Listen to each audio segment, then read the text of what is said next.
Ramp అనమాట. Ramp normal కాదు. దయచేసి పేటిఎంస్ ఎవరో కూడా దగ్గరకు కూడా వెళ్ళకండి. థియేటర్ దరిదాపుల్లోకి జోడి చూడేస్తారు. అవునరా కమలా డబ్బాడి ప్యాకెట్ ప్యాకెట్ ఆడి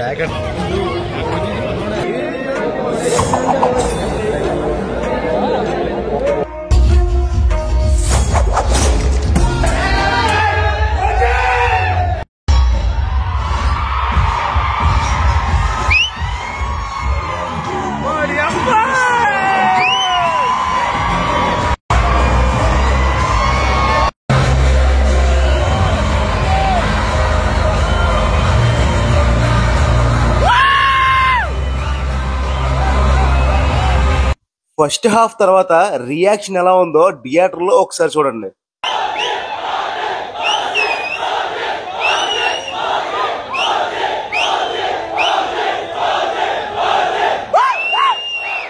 ఆ గొంతు అరిచి అరిచి కొంచెం పోయిందనమాట, అందుకే ఇలా. సో ఫస్ట్ హాఫ్ ఎలా ఉందంటే ర్యాంప్ అనమాట. ర్యాంప్ నార్మల్ కాదు. ప్రతి పవన్ కళ్యాణ్ ఫ్యాన్ కూడా ఖచ్చితంగా నించొని అరిచే మూమెంట్లు అన్ని కూడా ఫస్ట్ నుంచి లాస్ట్ వరకు కూడా. ఫస్ట్ హాఫ్ అయితే మాత్రం ఎక్స్ట్రాడినరీ అంతే.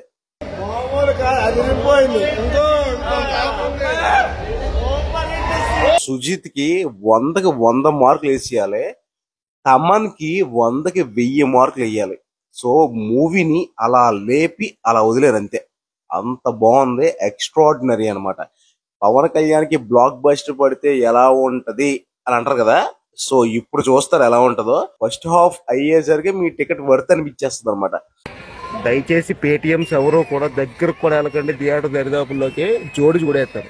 అవునరా కమలా డబ్బాడి ప్యాకెట్ ప్యాకెట్ ఆడి సెకండ్ హాఫ్ నాకు ఎలా అనిపించింది అంటే, చూడండి, ఇలా వెళ్ళి ఒక్కసారిగా క్లైమాక్స్ కి వచ్చేసరికి మళ్ళీ సుజిత్ మ్యాజిక్ అనేది ఇలా లేపాడు అనమాట.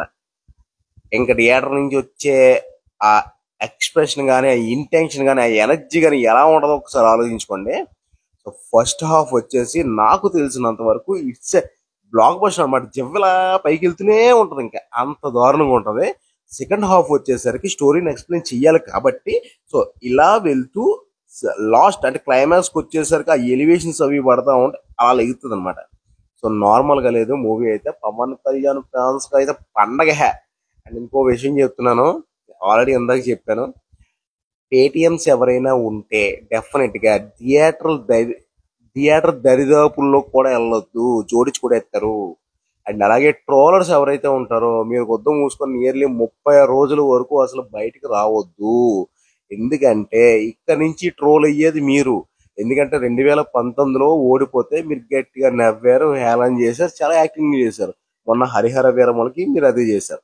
రెండింటికి ఓకే అయిపోయింది. 2024లో ఏం జరిగింది? కొట్టాడు కదా 100కి 100%.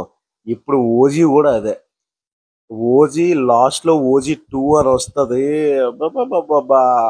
ఎక్స్పీరియన్స్ వేరండి అంతే. అండ్ ఇంకొకటి ఏంటంటే ఇందులో సాహో కూడా చిన్న ఎలివేషన్ కూడా ఉంటది. చిన్నప్పుడు ప్రభాస్ ని చూపిస్తారు. సో అది కూడా చూడండి. ప్రభాస్ ఫ్యాన్స్ కూడా ఒక రకమైన లింక్ అనేది అంటే సాహోకి వాజీ సిటీకి చిన్న లింక్ అయితే పెట్టాడు సుజిత్ అయితే. అండ్ ఓవరాల్ గా చెప్తాను, ఇది పవన్ కళ్యాణ్ సినిమా, ఇది సుజిత్ సినిమా, ఇది తమన్ సినిమా. సో ఈ ముగ్గురు ఎగ్జాక్ట్ గా ముగ్గురు త్రిమూర్తులు అనమాట. ఇంకా అంతే, ఇంకేం చెప్పాల్సిన అవసరం లేదు. అండ్ నన్ను రేటింగ్ ఇమ్మంటే కనుక 4/5 అయితే డెఫినెట్ గా ఇస్తాను. సో ఇది పక్కా కమర్షియల్, పక్కా బ్లాక్ బస్టర్, పక్కా నాటు పవన్ కళ్యాణ్ సినిమా అనమాట. అది అలా ఉంటది. సో ఆ రాడ్ ఎవరికి తగిలిందో తెలుసా? ఎవరైతే ట్రోల్ చేస్తున్నారో వాళ్ళకి తగిలింది. ఈ 5 రూపాయలు పేటిఎం గారికి ఆటోమేటిక్ గా తగులుతుంది. సో ఈ రాడ్ అనేది వాళ్ళకనమాట. మూవీ బ్లాక్ బస్టర్ రాసుకోండి. ఫస్ట్ డే అడ్వాన్స్ చేసే 100 crores వచ్చింది. ఇంక నుంచి మీరు లెక్కలు వేసుకోవడం, ఉన్న రికార్డ్స్ బద్దలు కొట్టుకోవడం ఇంక అన్ని చూస్తారనమాట.